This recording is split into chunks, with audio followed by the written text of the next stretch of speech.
तुम्ही मका भाजून खाल्ली असेल, मक्याची कणसं खाल्ली असतील भाजून, पण अशी कधी मका खाल्ली आहे का? चला तर मग बघूया न्यू स्टाईलमध्ये. यासाठी जे लागणारं साहित्य आहे ना, ते मी इथं मेन्शन केलं आहे. त्या पद्धतीनं तुम्ही घेऊ शकता. तोपर्यंत आपण याचा जरा बाजार करूया, म्हणजे थोडंसं 2 मिनटं बॉईल करून घेऊया याला. तर यामध्ये आता आपण टाकणार आहोत बटर. ॲक्च्युली ही माझ्या बहिणीची रेसिपी आहे. तिने खूप रिक्वेस्ट केलेली की एकदा ट्राय करून बघ. म्हटलं चला काहीतरी नवीन.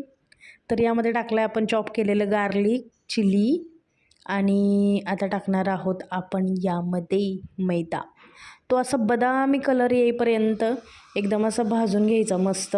जाळायचा नाही बरं का, फक्त बदामी कलर येईपर्यंत भाजायचा. एकदा का बदामी कलर आला ना त्याला की मग थोडंसं असं एक वाटी किंवा अर्धी वाटी अशी दूध घ्यायचं, जसं तुम्हाला आवडेल तसं.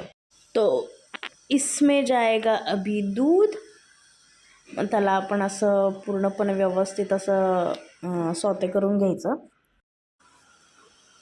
तर मैदा आणि दुधामुळे काय होतं, त्याची जी कन्सिस्टन्सी आहे ना, तर ते थोडीशी अशी थिक होते. तर त्यामुळं खायला पण एकदम टेस्टी लागतं.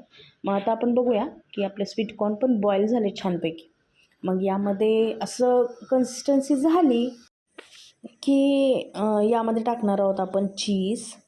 असं मेल्ट होऊन द्यायचं दुधामध्ये मस्त.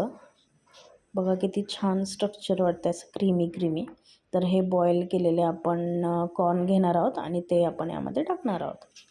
यामध्ये मीठ चवीनुसार टाका. ऑलरेडी हे सगळ्या साहित्यामुळं मीठ असतं त्याला. तर यामध्ये फायनल टचसाठी जाणार आहेत आपलं चिली फ्लेक्स आणि ऑरेगॅनो. यामुळे एक मस्त असा फ्लेवर येतो, खूप छान. ये ऐसी कंसिस्टेंसी रखने का उसको, समझ में आया? ज़्यादा पतला नहीं करने का, पातळ करू नका जास्त. तर फायनली क्रीमी चीजी कॉर्न तयार आहेत. तर चला टेस्ट करूयात.